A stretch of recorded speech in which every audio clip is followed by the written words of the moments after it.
Africa's own inaugural climate summit asks for a global carbon tax. The continent is the smallest producer of carbon emissions, but the biggest victim of its consequences. That's triggered calls for richer countries to pay. Kenya says carbon markets provide a funding opportunity, but activists disagree. I'm Andrea Sankey, and today's newsmaker is the Africa Climate Summit.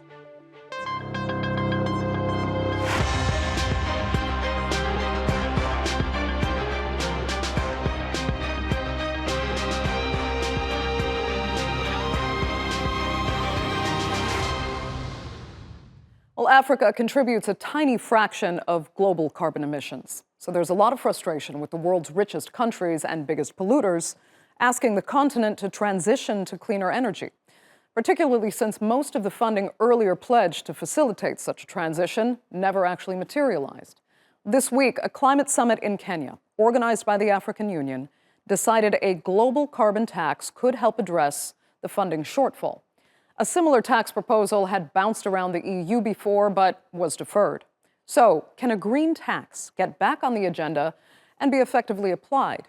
And could a plan to expand carbon markets enable richer countries to continue a long history of exploiting African resources? Here's a look. African leaders are calling for a global carbon tax regime. The joint Nairobi declaration was made after a 3-day climate summit in Kenya. The document demands major polluters do more to help poorer countries. Africa accounts for only around 3% of global carbon emissions, even though it has been most affected by climate change. A recent UN report says that extreme weather events killed around 5,000 people last year and affected over 110 million in the continent. Africa lost more than $8.5 billion due to climate change. It's estimated the continent needs to invest around $250 billion annually to reduce the effects. The Kenya summit was aimed at finding solutions for funding the continent's green transition, but calls for support from the richer countries are nothing new.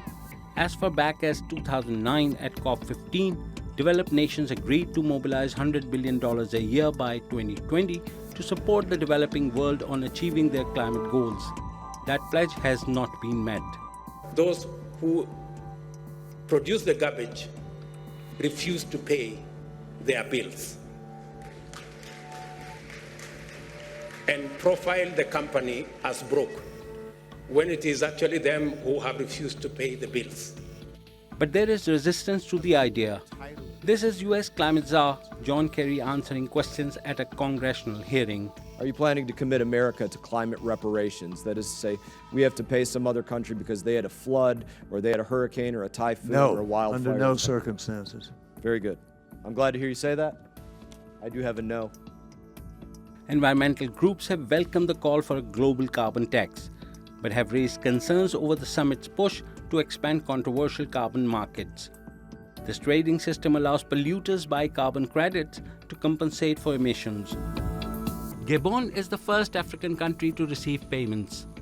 It's home to part of the Congo Basin rainforest, the world's largest rainforest after the Amazon. Their carbon market hinges on a promise to continue policies of preventing deforestation and planting more trees. Environmentalists will be watching to see if the country's new ruling military leaders will stick with these policies. Kenya's President William Ruto believes Africa's rich carbon sinks provide a major investment opportunity. The restoration and expansion of Africa's natural carbon sinks are not just an environmental imperative. In fact, they are an unparalleled economic gold mine. They have the potential to absorb millions of tons of CO2 annually, which should translate into billions of dollars if we were living in a fair world, improve livelihoods, and millions of opportunities across this continent. A combined $23 billion were committed to African green projects at the 3-day summit. Hundreds of millions of that are being invested in a global markets initiative. Activists say richer countries should be cutting emissions rather than paying to offset them in Africa. What we need now is that Africa's energy system be decolonized. it should be put in the hands of people. This is not a time that we should promote carbon markets. It is not going to put an end to the different climate crises that Africa is today facing. African leaders will take the declaration to COP28 in the UAE this November as their push for climate support intensifies. So let's discuss Africa's approach to climate change and what could work best for all stakeholders involved. Joining me now, all from Nairobi, are Mithika Mwenda. He is the representative of the civil society at the Africa Climate Summit and co-founder and executive director of the Pan-African Climate Justice Alliance. Sonny Morgan is the chapter head of South Africa's Rise Up movement and co-founder of Debt for Climate. And Oulie Keita is the executive director of Greenpeace Africa. Thanks all so much for being with me. Sonny, I'll start with you because in spite of a lot of kind of celebration, for Africa holding this conference, it's a first, as we know, at a very crucial time. You're actually disappointed with the outcome because you think it grants big polluters license to actually pollute more. Explain how. So I think there was a focus on the climate, on the carbon markets and a carbon mechanism and pricing of carbon. And I think that's the wrong approach. What that gives is license to the polluters, to the global north countries, to the multinational corporations to apply, in my words, to bribe global south communities, global south companies, global south countries to allow them to pollute. What we actually need to do is see the end of the fossil fuel industry and the curtailment of all emissions. The carbon market just is a pricing mechanism to allow the polluters to continue business as usual. And I think that's really the wrong approach because it's not going to allow us to reduce carbon emissions or lessen the impacts on emissions going forward. So it's, in my mind, the wrong approach. You think it's kind of lose-lose for everyone in the long term. Let me turn to Mithika because when Kenyan President William Ruto spoke about the major opportunity Africa's carbon sinks actually provide because they can absorb millions of tons of CO2, do you see that as a win-win for Africa, as he would have liked to give that impression? First, allow me just to go back to the purpose and the reason why we have been pushing for such a conference to bring African countries together so that as a region we speak one voice, but on critical issues which affect the continent. And when we were coming to Nairobi and throughout this mobilization, there are fundamental issues which really are priority for Africa. And the outcome which we envisioned in this summit was to be it required to be reflective and responsive to the Africa's realities, Africa's aspirations, Africa's priorities, Africa's aspirations in the global geopolitical interactions. And what is that? That is first and foremost adaptation and building resilience of communities at the front line of climate crisis. The question is, did we see that?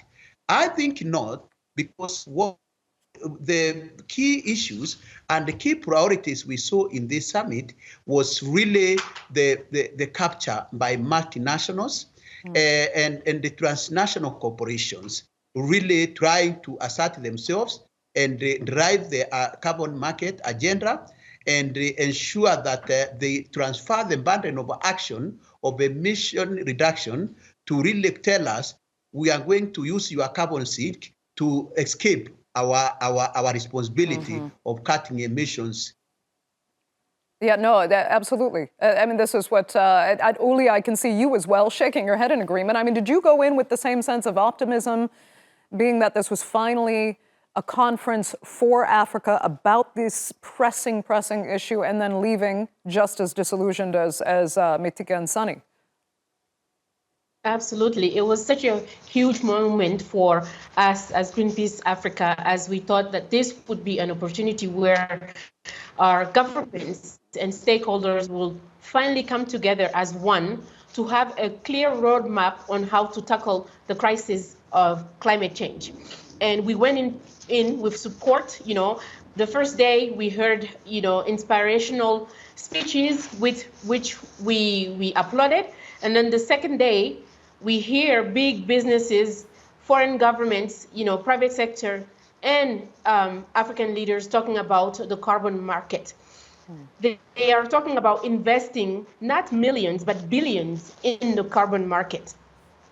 As you can understand, that came as a shock to us as civil society organization, because we do not need to expand the carbon market. We need to completely phase out from the fossil fuel industry and actually leapfrog Africa into renewable energy. This was the demand from the Africans.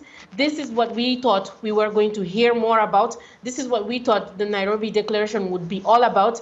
And I fully agree with my predecessors. It's a disappointment. Yeah. Do you fear then, going forward, if this is enacted, that it will only help to pour more money into strictly government coffers to begin with? We're trying to get it to very effectively trickle down from there. If it is supposed to, these credits are supposed to go to further climate protection, instead might be siphoned away by corruption. That's exactly what we're worried about. We go from summit to summits, conferences to conferences, COPs to COPs, and all of the commitments that are made, the 26 billion that we're talking about in the Africa Climate Summit, how is that going to be trickled down to the local communities, the people who are actually bearing the brunt of the impact of climate change? How are we going to invest in those communities so they can have better adaptation solutions for renewable energy to face climate change? That is the worry. There's no accountability framework. You make commitments, you announce big numbers, but what is the accountability framework? Where is the role of civil society organizations in the implementation of some of these actionable things in the Nairobi Declaration? We don't see it. Okay. Yes. Sunny, let me come back to you, because I'd like to look at one questionably successful example of carbon credits. Gabon was the first country to earn some more than 90 million carbon credits under the UN Framework Convention on Climate Change by preventing deforestation, planting more trees. Should that be scaled, or is it all just really a farce, in your opinion? No, to my mind, it is really quite a farce. We know that Gabon just recently suffered a coup. So the carbon market serves a small agenda. It's not going to do the work that it was supposed to do. For me, the fundamental issue is we deal with the real issues of mitigation, adaptation, building resiliency, and cancelling debt. The carbon market will exacerbate our problems. There is research that talk about 8 out of 10 carbon interventions, whether it's offsets, whether it's greening, whether it's planting trees, don't work. But while we go through a process of a decade or two, while they think this process is working, in that meantime, in that window, carbon emissions increase, and we see devastation more than ever. Africa's already living through 1.5 degrees in some areas, and this will exacerbate the problem. It's not solving a problem. It's kicking the can down the road, which and serves the needs of narrow interests, particularly global north countries, fossil fuel industries, multinational and transnational corporations. It's not the solution for Africa, and this summit has been a disappointment in that respect. But Sunny, I mean, I'll raise this. Part of your platform is debt cancellation, obviously. Isn't that a fundamental problem as well? Because aren't you, again, allowing more money to stay in government coffers that isn't effectively being spent? And right now we're talking about the climate change space, but you can talk about everything in that respect. I mean, can you realistically expect debt cancellation, especially when you have governments creating these debts and then perpetuating those through misspending and corruption in this constant cycle? So in our work, we can constantly get the criticism that first, is it possible? Can we get debt cancellation? Of course, we can get debt cancellation. And the other issue is how will the funds or the savings be applied? So this is where civil society builds its momentum, where it builds its accountability, because as we call for debt cancellation, we also call for more transparency in reporting. But we haven't been given a chance at the scale that is necessary. When Germany's debt was cancelled in 1953 on very favorable terms, 70 years ago, this year we celebrated 70 years of Germany's cancellation. We saw what that impact had and turning Germany, contributing to its powerhouse status today. Africa needs to be given the opportunity to cancel its debt. Trillions of dollars worth of debt that the savings will go to building resiliency, building adaptation, and building mitigation. So this is important because we haven't been given this chance. We have to ask about it. Of course, we can't underplay the issue of corruption and how it's going to be managed. So that's the role of civil society and for us choosing our leaders more carefully. Every single African country is going through some sort of instability, and places like South Africa are approaching elections. We must have our eye on the ball and choose leaders that will serve the needs of communities and of people on the ground, and not narrow interests and coffers. No easy feat. No easy feat, not for anywhere on the planet, especially in Africa. Let me move on, though. Mithika, I'll come back to you, because the next big step after the Africa Climate Summit is now COP28. So where do you see this declaration from the ACS and the proposals associated with it really going in Dubai? If you look at the participation of this conference, you realize that 18 heads of states participated in this meeting, around 4 prime ministers, and the rest were ministers who were sent to represent their heads of states. So then the question is it really an universally accepted position as they are envisioning? Will it be the position for Africa? I have been interacting with the many African group of negotiators chaired by Zambia. I was in the African in Addis Ababa for AMSEN, Africa Ministerial Conference on the Environment, and I could see some kind of dissatisfaction. When we go to the COP, the people who negotiate are really a very structured group of people, and they have for a long time generated, since 2009, a very robust, a very progressive African position. I don't believe this position can go and just replace that African position just like that. So the point here, there could be some elements which could be picked, but truly, it can galvanize Africans. It can, like what we have done now, what it has done, really, one positive thing about this summit is that it has elevated, created awareness on the issues on climate change as the civil society, people talking and the conversations, but truly we need more time really to agree on those issues, because a number of issues, as you are seeing, as at the civil society, even some governments believe that really we need to go deeper into seeing what we need to take into the COP, and even subsequently as what needs to be done for Africa really to protect the people at the front line of the climate crisis. We may need more time, but time we really don't have. Oulie, let me come back to you. I'd like to get your thoughts on where you think the Africa Climate Summit's final statement will actually be taken to in Dubai. Are you expecting kind of more of the same dilution of what needs to be done and then ultimately more disappointment? Yes, at this point, we are in a difficult position because we are not completely happy with the Nairobi Declaration. So we are thinking that if that's the document that's been taken to COP, then in Dubai, then it's going to pose a problem, because what we see fundamentally in this Nairobi Declaration are two things. So they're pushing for the carbon market, investing billions in that, and also pushing for the green growth. Okay, so what is it that you are going to speak on in Dubai as the African common position? As the previous speaker said, not all of them came to the summit, but does that mean they're all on board? Or does that mean that the African Union can come and have a declaration saying this is the African Union voice on the climate change crisis, whereas you have less than half of the countries represented. As you can see also, because of the instability in countries, many countries are actually omitted from attending the climate summit, such as the ones that I have gone through coup d'etats. So the African Union right now, the civil society organizations are saying countries in the Sahel who are actually dealing with this climate change crisis at the core, they're not represented in this forum. So what does that mean for Africa?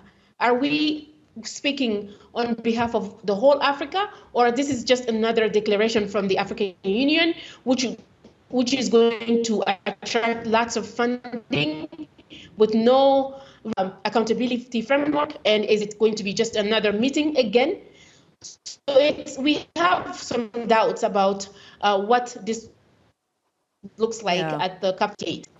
And how effective can it be then, Sunny, if you've got so many affected countries going in with very little representation or no representation at all, or having representation that actually doesn't represent the public interest and the interest of its very people? Because there are elements of corruption, and as you say, you're watching basically a lot of these leading politicians be bought out.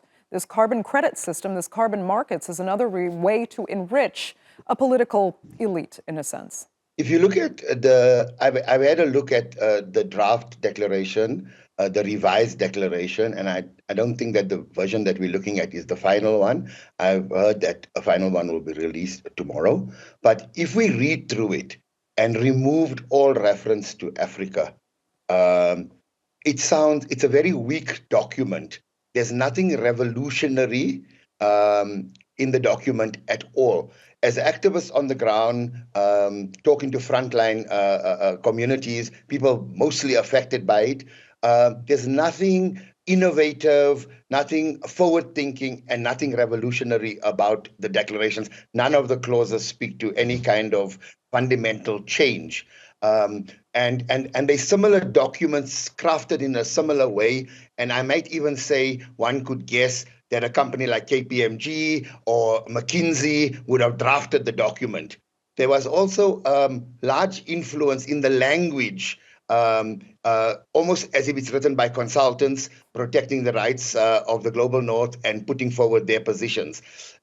This issue of corruption, of course, is important, but it's the issue of how effectively we can control the corruption and how effectively we can put forward the cases and the demands of indigenous people, frontline communities, and people on the ground who are living with these impacts already. How do you tell the families who have lost family members in droughts, in the floods and the rain bombs in Durban, South Africa, that have been affected by the cyclones Idai, Kenneth, and that have basically decimated certain areas of Mozambique? We can't talk to those people. They have not been represented. They have been left out of the discussion. And this is it's a model for business as usual. There's no talk about emissions cutting at all. In fact, it's replaying the words from COP26 and COP27. Yeah. And so, I mean, we're down to our last minute. Sunny, I'll just stick with you quickly. Then what's the point? What is the point of all of these meetings? And let's also mention we're emitting massive amounts of carbon emissions by flying thousands of people into a place like Dubai, a city built in the middle of the desert, that many, of course, criticize for its own ecological record in the Gulf. What is the point? What can actually make this better if this is how we as a global society are going about addressing climate change? Yeah, so if you just look at the promises for the Loss and Damage Fund, it made more than 17 years ago, $1 billion a year into the fund. The fund is not even halfway yet capitalized. The wording, there's a word in this declaration that says phase down instead of phase out. That was a sticking point in the declaration at COP27. Civil society wanted phase out, fossil fuels included in the wording, and vested interests toned down the language to phase down instead of phase out. And I see that language is repeated here. I think ultimately what's going to happen is going to be fundamental change is going to happen when the voices of the masses are listened and acted upon, and we break the chokehold of the fossil fuel industry on the negotiations. It's unconscionable that a oil and gas executive heads up COP28. I just don't know how it is, but I want to make this last point. So people from the global south must be allowed to go. I'm not going to be talking about their carbon footprint and how far they have to travel, because I always say, if we're not at the table, then we're on the menu, and that's injustice. Sunny, I apologize to our other panelists. That will have to be the final word. We are out of time for this edition of The Newsmakers, but I'd like to thank all three of you so much for being with us, and I'm sure we'll be speaking at a later point, especially if COP28 goes as this last conference did. So thank you for being with us. Our viewers, of course, for joining us as well. Remember to follow us on X, and do be sure to subscribe to our YouTube channel. I'm Andrea Sankey. We'll see you next time.